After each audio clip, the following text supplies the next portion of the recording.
the fiery furnace. King Nebuchadnezzar made an image of gold, whose height was 60 cubits and its breadth 6 cubits. He set it up on the plain of Dura, in the province of Babylon. Then King Nebuchadnezzar sent to gather the satraps, the prefects, and the governors, the counselors, the treasurers, the justices, the magistrates, and all the officials of the provinces to come to the dedication of the image that King Nebuchadnezzar had set up. Then the satraps, the prefects, and the governors, the counselors, the treasurers, the justices, the magistrates, and all the officials of the provinces gathered for the dedication of the image that King Nebuchadnezzar had set up. And they stood before the image that Nebuchadnezzar had set up. And the herald proclaimed aloud, "You are commanded, O peoples, nations, and languages, that when you hear the sound of the horn, pipe, lyre, trigon, harp, bagpipe, and every kind of music, you are to fall down and worship the golden image that King Nebuchadnezzar has set up. And whoever does not fall down and worship shall immediately be cast into a burning fiery furnace."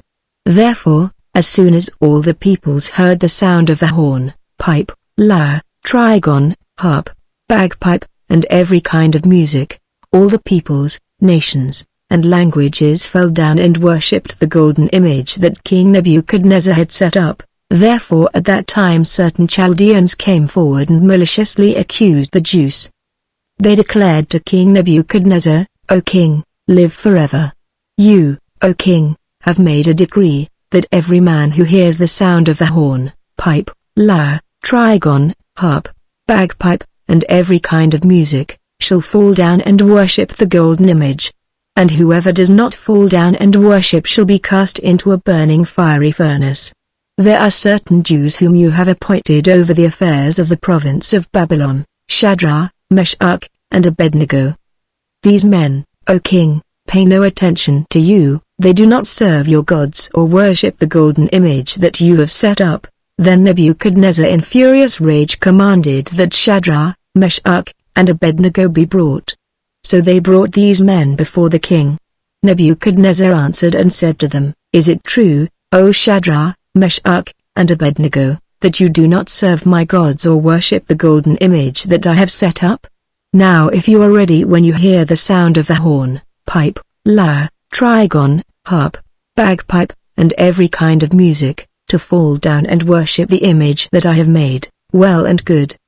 But if you do not worship, you shall immediately be cast into a burning fiery furnace.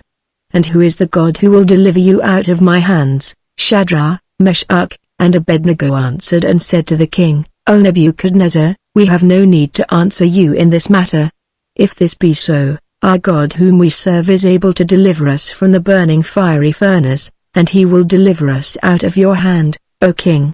But if not, be it known to you, O king, that we will not serve your gods or worship the golden image that you have set up." Then Nebuchadnezzar was filled with fury, and the expression of his face was changed against Shadrach, Meshach, and Abednego. He ordered the furnace heated 7 times more than it was usually heated. And he ordered some of the mighty men of his army to bind Shadrach, Meshach, and Abednego, and to cast them into the burning fiery furnace. Then these men were bound in their cloaks, their tunics, their hats, and their other garments, and they were thrown into the burning fiery furnace.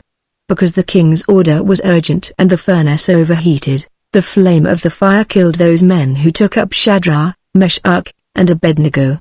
And these 3 men, Shadrach, Meshach, and Abednego, fell bound into the burning fiery furnace. Then King Nebuchadnezzar was astonished and rose up in haste. He declared to his counselors, "Did we not cast 3 men bound into the fire?" They answered and said to the king, "True, O king." He answered and said, "But I see 4 men unbound, walking in the midst of the fire, and they are not hurt, and the appearance of the 4th is like a son of the gods."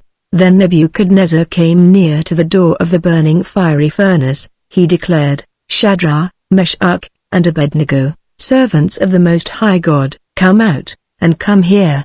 Then Shadrach, Meshach, and Abednego came out from the fire. And the satraps, the prefects, the governors, and the king's counselors gathered together and saw that the fire had not had any power over the bodies of those men. The hair of their heads was not singed, their cloaks were not harmed, and no smell of fire had come upon them. Nebuchadnezzar answered and said, "Blessed be the God of Shadrach, Meshach, and Abednego, who has sent his angel and delivered his servants, who trusted in him, and set aside the king's command, and yielded up their bodies rather than serve and worship any god except their own God.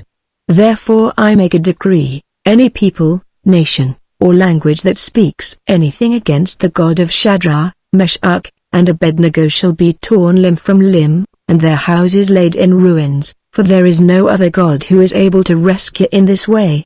Then the king promoted Shadrach, Meshach, and Abednego in the province of Babylon,